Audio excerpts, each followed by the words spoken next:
All right, thank you very much, candidates. Now, question number 3 will be asked by Ms. Jocelyn Jo Stuck. Jocelyn. Hello.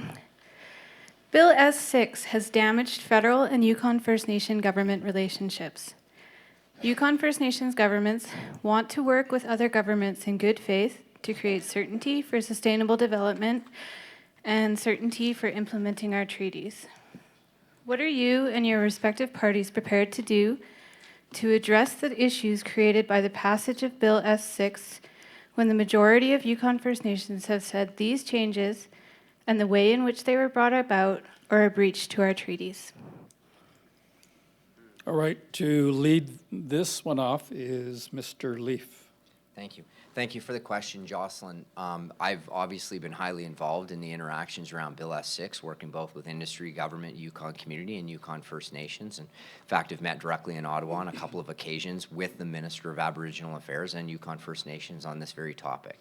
The Government of Canada's position is that S6 does not breach the treaty agreements, but having said that, the Minister has provided a note dated June 8th committing to the Yukon First Nations that they would sit down in a trilateral process with the Yukon government, with Yukon First Nations to implement the 4 pieces that are of contention. S6 itself represents a broader piece of legislation. It's a piece of legislation that was drafted as a result of a 5-year review of YESA that was actually took 7 years to get done to meet Yukon's socioeconomic and environmental priorities for opportunity. A lot of people, I think, confuse the YESA legislation or S6 as a piece of legislation solely for the value of resource development in this territory. It's about community development, community projects from green energy and clean technology to land-based home development. If you're wanting to put a driveway or land development in your property, you may need to go through the YESA process. And this is about helping communities grow. So we need, I stand behind S6, I stand behind YESA as good, sound legislation. I stand behind it as the development of our, help for the development of our territory, and so that our children have opportunity and jobs. But I also understand that Yukon First Nations need to be and really want to be part of this discussion. So I do clearly stand behind what the Minister has committed to, which is a trilateral discussion and implementation phase of S6 with Yukon First Nations.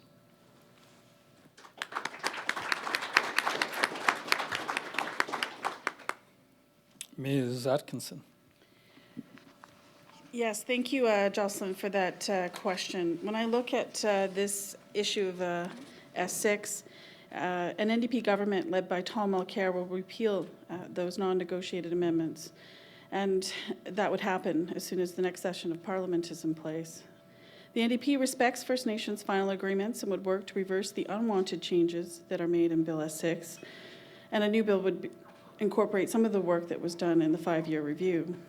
And this legislation was passed, and you have to look at the history of that. And there's a pamphlet out on YESA that explains, what that's all about and the long history and the road that we've gotten to get us here today. And that both of this comes out of the Senate. That sent up red flags for me. The Senate is unelected, and it's very rare that you have laws passed out of there.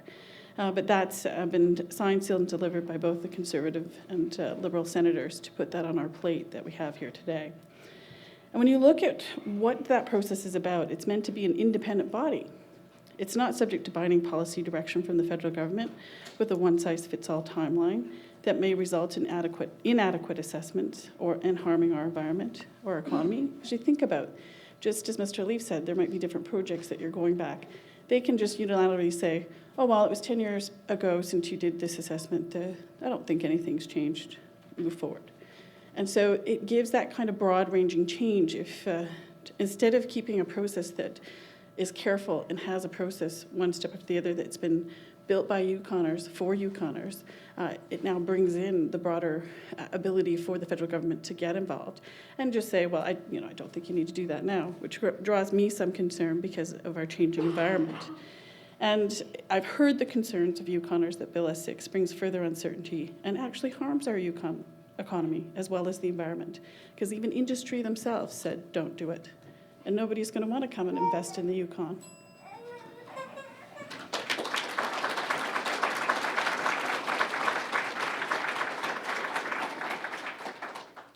Mr. de Jong?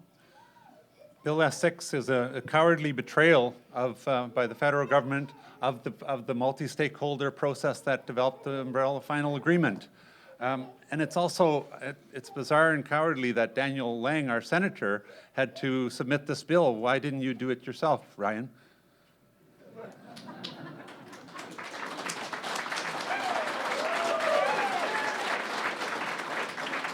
An unelected senator submits this bill, which undermines the capacity of the Yukon area to be master in its own house.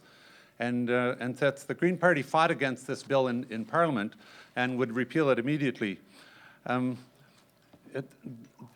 The Yessa agreement is a model that could be and is being emulated across Canada. Every area of Canada should have, autonomy in making decisions about the water and land use in their area.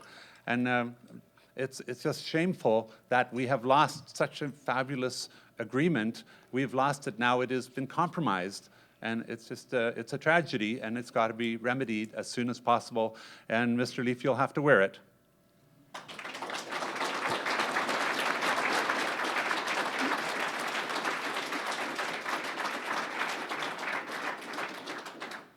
Mr. Bagnell? Thank you. Just a quick correction. Again, there are no Liberal senators. But Ryan, why would you sit down and to meet with First Nations to discuss 4 clauses where you've just basically destroyed any faith they have in the agreement, 4 clauses that are undermining the agreements? Why would they want to sit down with you on implementing the 4 clauses that are destroying their agreement and the things they believe in? The UFA took 30 years of talk with the Government of Canada and the 3 governments as partners, negotiating together to come up with a UFA. And out of the UFA, Yessa was born out of Chapter 12, and it says right on 12.1.1.2 that there be the guaranteed participation of Aboriginal people. So what's guaranteed participation when at the 11th hour you add 4 clauses that dramatically change those agreements without any discussions or negotiations or serious consultations? Because of that, of course, there were 2 large protests about this size. Earlier this summer, I spoke passionately at both of those because of this total abrogation of the process of government-to-government relations and the treaty making. We proposed a number of amendments in Parliament to get rid of those 4 offending clauses, and the Conservatives voted them down. So way back in July, our Aboriginal Affairs critic, Carolyn Bennett, wrote to all the chiefs in the Yukon and the Grand Chief saying we would withdraw those 4 amending clauses. And I know the hundreds of Yukoners that are protesting against the abrogation of our treaty will be very happy because we'll do that as soon as we get in, if we get in. Thank you.